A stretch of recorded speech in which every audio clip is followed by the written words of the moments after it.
What would you say as a bride if your gift to your groom's family wasn't good enough and could cause you danger? What would you say as a groom if your new in-laws did not give you a year's worth of your salary as a wedding present and you would cause harm to your new wife? The traditional American wedding, the bride's parents pay for the wedding and the groom's parents pay for the rehearsal dinner, but times are changing. In India, daughters have no rights and are financial burdens on their parents because they need to save their whole life to have a dowry in order for their daughter to marry well. In India, the daughter wants to, the groom's family would like to increase their standard of living and can do so by the large dowry from the bride's family. But when greed gets in the way, destruction of families does happen and it causes harms to many brides. After reading a fictional story called The Dowry Bride about a girl who overheard her mother-in-law and new husband talking about burning her to death so they could get a new wife and a new dowry, I thought I wanted to discuss the topic of bride burning in India.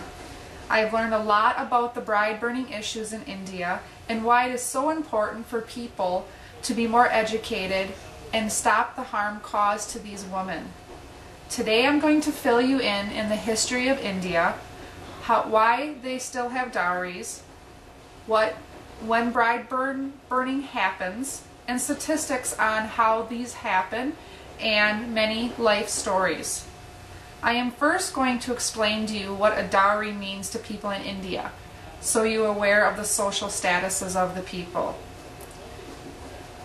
The dowries started back, as far as written goes, to 3000 BC. Fathers got together to discuss the financial aspects of the wedding. Bride's fathers would normally pay the groom's parents with animals such as cows or sheep, gold, land, and jewelry. This was done so divorce was very discouraged. If they were to get a divorce, the groom's family would have to pay back that to the bride's family. Dowries still happen worldwide and even today in Eau Claire in our backyards.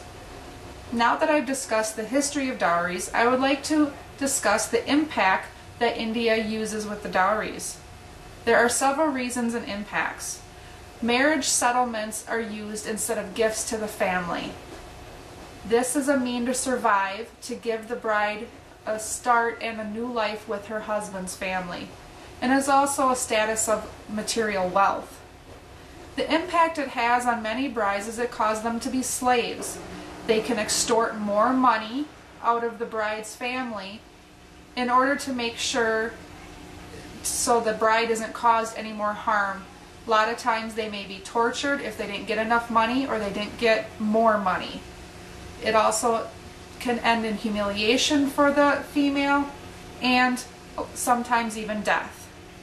Now that I explained the different reasons of dowries that they use with women in India, I'm going to go more into the detail of that death aspect of females in India. 12 million girls are born each year in India.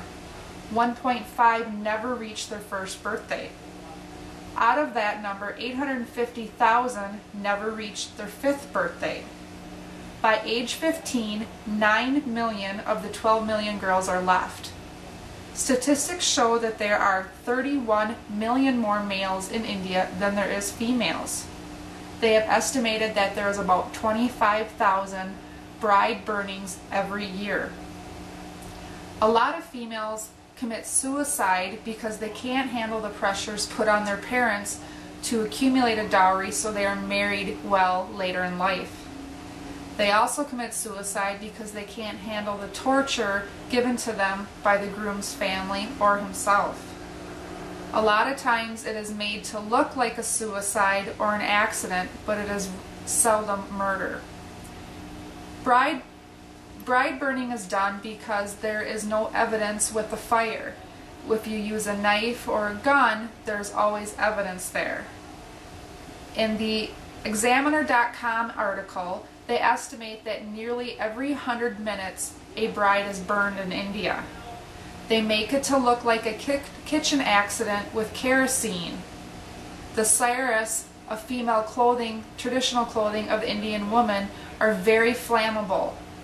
They rarely survive because of infection or instant death. Dead victims don't press charges, and less than 10% of all deaths from this are investigated. Divorce is very highly looked down upon because it causes shame to the family. There is no escape for the bride going back to her parents if she is harmed or treated bad, because it is a disgrace to the parents, and the boy's family does not want them back.